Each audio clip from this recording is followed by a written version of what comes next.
Selamat datang di channel Reka Film. Buat kalian yang baru bergabung, jangan lupa klik tombol subscribe dan aktifkan lonceng notifikasinya agar tidak ketinggalan video-video terbaru dari channel ini.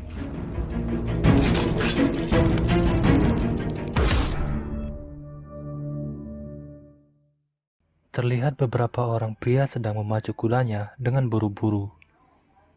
Dia adalah Raja Kuang He yang beberapa hari ini melarikan diri dari kejaran pasukan kerajaan yang memberontak.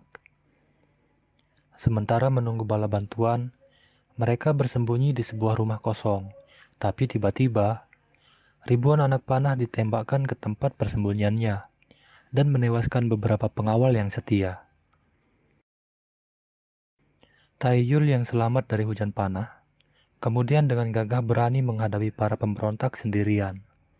Guna menghindari korban yang tidak perlu, komandan pemberontak yang bernama Min Sung Ho kemudian menantang Taeyul untuk baywan dengannya. Diketahui Taeyul dan Sung Ho dulunya merupakan pengawal pribadi dari Raja Kuang He.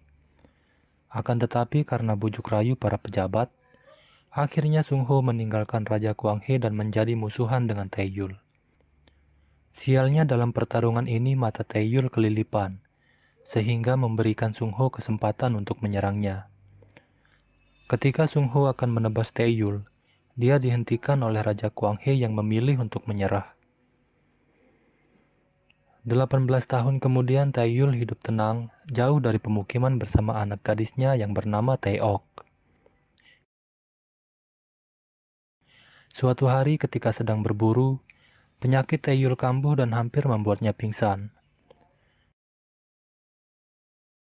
Karena kondisi matanya sudah sangat parah, mereka disarankan untuk pergi ke Hua Sintang guna mencari obat. Si tabib yakin bahwa mereka akan mendapat obat jika menyebut namanya. Taeok berusaha membujuk ayahnya agar mau pergi ke Hua Sintang. Namun entah mengapa ayahnya menolak pergi ke sana, yang membuat Taeok menjadi bingung. Setelah mengancam akan pergi sendiri, Taeyul akhirnya mengalah dan setuju untuk pergi bersama Taeok. Keesokan harinya mereka pun turun gunung dan pergi menuju Hua Sintang. Saat melewati pasar, Taeok melihat ada keributan dan karena penasaran, dia pun berjalan mendatanginya. Ternyata keributan itu disebabkan oleh para pedagang budak yang sedang menjual istri dari salah seorang warga setempat. Semenjak pergantian kekuasaan, negara Joseon menjadi semakin lemah yang membuatnya tidak bisa bersaing dengan negara tetangga seperti Qing dan Ming. Para pedagang budak ini berasal dari negeri Qing dan dibekingi salah seorang kerabat kerajaan, sehingga para petugas keamanan tidak bisa berbuat apa-apa. Di tempat lain, seorang pejabat Joseon bernama Lee Man-hyuk sedang menjamu utusan dari negeri Qing. Kemudian salah seorang kerabat kerajaan dari negeri Qing datang dan bergabung. Dia adalah Guru Tai, salah seorang pendekar pedang terbaik dari negeri Qing, dan juga ketua kelompok Huang yang adalah para pedagang budak. Di tengah diskusi mereka, suasana menjadi panas. Guru Tai dengan sengaja menghina kerajaan Joseon yang membuat Min Sung Ho menjadi geram. Untuk meredakan suasana, dia kemudian menantang Sung Ho melawan salah seorang anak buahnya.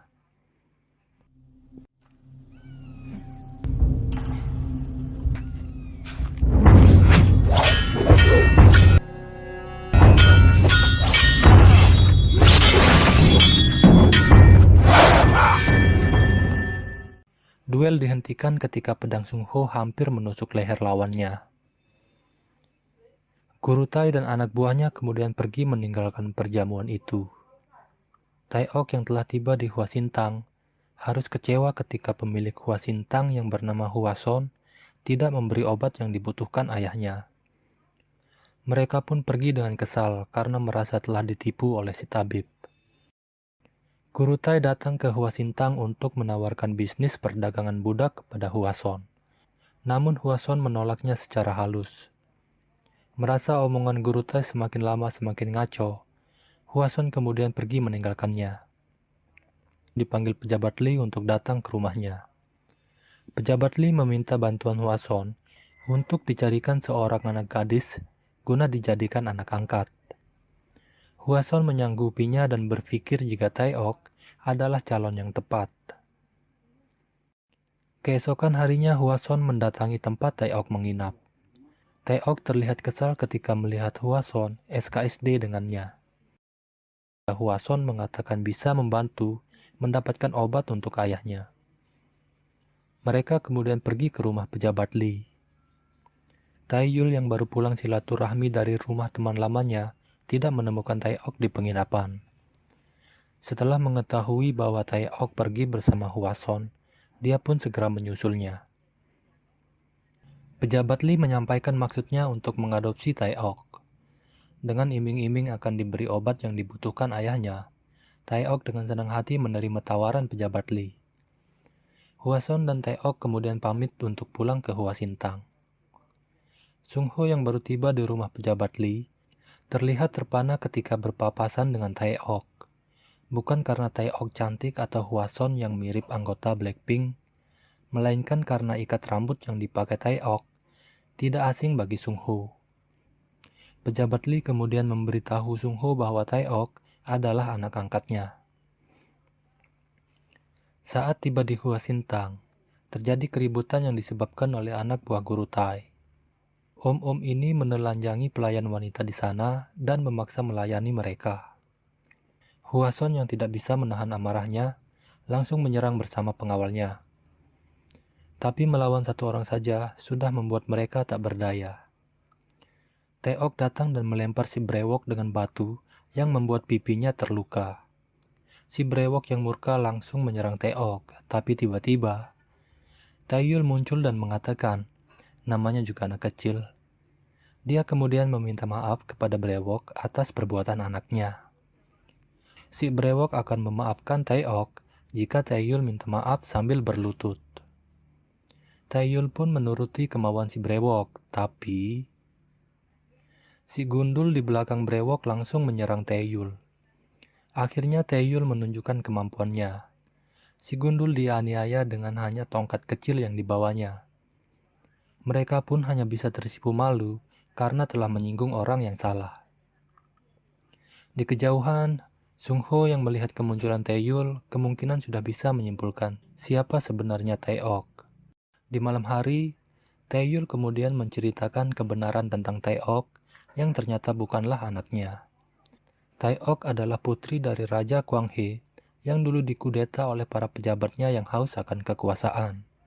Dan Taeyul adalah pengawal yang dipercayakan untuk merawatnya. Taeok yang tidak ingin lagi menjadi beban bagi Taeyul, akhirnya diam-diam pergi meninggalkan Taeyul menuju rumah pejabat Li. Tapi, ternyata keputusannya ini adalah awal dari bencana bagi dirinya. Keesokan paginya, anak buah guru Tai menceritakan bahwa mereka telah dikalahkan oleh seorang pendekar misterius yang sangat hebat. Guru Tai yang penasaran langsung mengirim pasukan terbaiknya untuk menemukan pendekar misterius itu. Selanjutnya dia menugaskan si brewok dan kawan-kawan untuk mengundang Sung Ho ke tempatnya. Guru Tai tertarik dengan kemampuan pedang Sung Ho dan ingin agar Sung Ho bisa bergabung menjadi pengikutnya. Dia pun menawarkan harta, tahta, wanita bagi Sung Ho.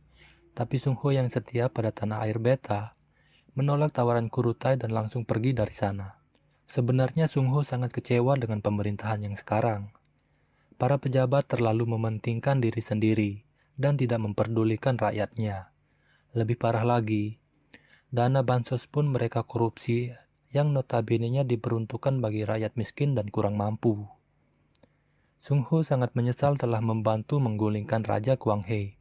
Dia pun memutuskan pensiun dari pemerintahan dan menjalani hidup apa adanya.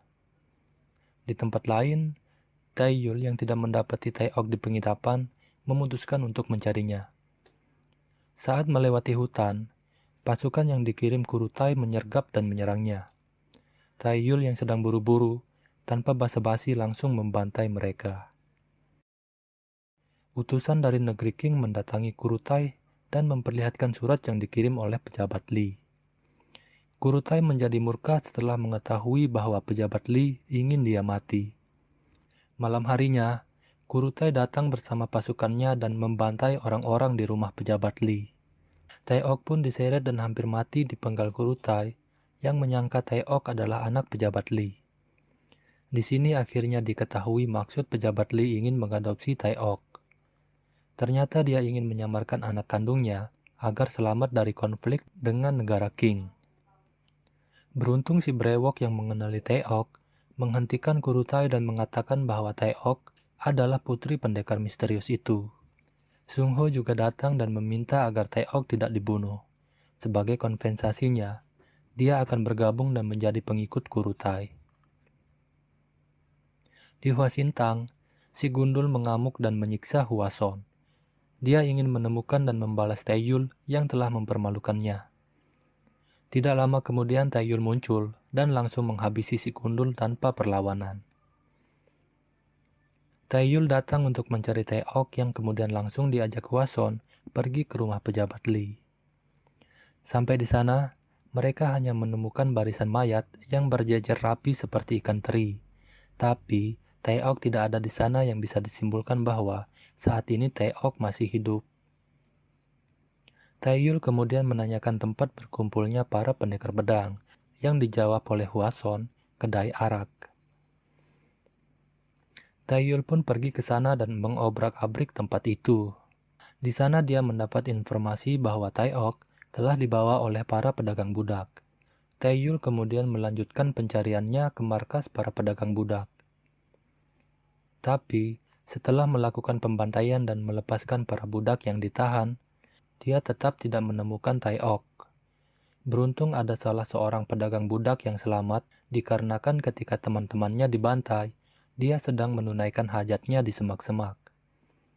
Dia pun akhirnya membawa Taeyul ke lokasi Taeok dikurung, yang ternyata adalah rumah di mana utusan dari negeri Qing tinggal. Di kediaman utusan dari negeri Qing, pejabat Li datang membawa pasukan kerajaan dan memberi ultimatum agar Kurutai segera diserahkan. Jika tidak, pasukan pejabat Li malah dibantai dalam sekejap. Si brewok yang melihat Taeyul tiba-tiba muncul, langsung melemparkan senjatanya. Si brewok dan rekannya masih tidak bisa mengalahkan Taeyul. Pasukan bersenjata tiba dan membantu si brewok. Lagi-lagi kembali Taeyul harus melakukan pembantaian. Para penembak tidak bisa melumpuhkan Taeyul yang pergerakannya gesit dan irit. Taeyul membunuh pasukan itu satu persatu tanpa kesulitan. Tapi, pasukan pembunuh Kurutai yang terlatih membuat Taeyul bertarung habis-habisan. Beberapa kali dia harus rela terkena sabetan dan tusukan yang tidak bisa dihindarinya. Pada akhirnya Taeyul menghabisi semua orang di sana. Tapi sangat disayangkan, si brewok berhasil melarikan diri. Taeyul yang sudah sangat kelelahan, ditambah dengan penyakit di matanya yang kambuh, akhirnya terjatuh dan pingsan. Si brewok yang selamat melapor kepada Kurutai bahwa semua pasukannya telah dibabat habis oleh Taeyul. Kurutai yang direndam amarah langsung menghabisi si brewok yang tidak becus. Taeyul terbangun di Hwasintang dan mendapati luka-lukanya telah diobati oleh Hwason. Matanya juga kembali normal dan kini bisa melihat dengan baik. Hwason menyarankan agar Taeyul istirahat dulu, tapi karena sangat khawatir akan keselamatan Taeok, Taeyul pun pergi tanpa basa-basi. Taeyul lalu pergi mengunjungi teman lamanya yang adalah seorang pandai besi. Di sana dia diberitahu jika kelompok Kurutai ada di dermaga. Dia juga diberikan pedang baru yang mirip dengan pedang lamanya. Tak ingin menghabiskan waktu, Taeyul pun memacu kudanya menuju dermaga. Sampai di dermaga, dia dihadang oleh Sung Ho yang memintanya untuk menyerah, tapi Taeyul pun bertarung kembali melawan Sung Ho setelah sekian tahun lamanya. Namun Taeyul yang dulu bukanlah yang sekarang. Taeyul mengalahkan Sung Ho tanpa membuatnya terluka, tapi Kurutai muncul dan membunuh Sung Ho yang dianggap tidak berguna. Kurutai kemudian menantang Taeyul untuk bayuan dengannya. Jika Taeyul menang, maka Taeok akan dibebaskan tanpa syarat. Taeyul pun mengikuti Kurutai ke arena di mana telah hadir utusan dari negeri Qing, Sung Ho dan pengawalnya, dan Taeok yang dijaga ketat oleh harem Kurutai. Melihat Taeok yang diperlakukan layaknya hewan peliharaan, membuat Taeyul tidak fokus melawan Kurutai. Beberapa kali dia terkena sabetan pedangnya, tapi dengan semangat baja dan tekad besinya, Taeyul berhasil menipu pergerakan Kurutai untuk mendekati Taeok dan menebas leher harem Kurutai. Kurutai yang kalap melihat haremnya terkapar, menyerang dengan membabi buta tanpa memperhatikan kode etik perpedangan yang membuat lehernya tersayat dan dadanya tertusuk pedang Taeyul yang mengakhiri hidupnya. Selesai sudah perjalanan Taeyul menyelamatkan anak gadisnya dari perbudakan. Akhirnya mereka kembali lagi ke gunung, di mana mereka menjalani kehidupan dengan damai. Dan film pun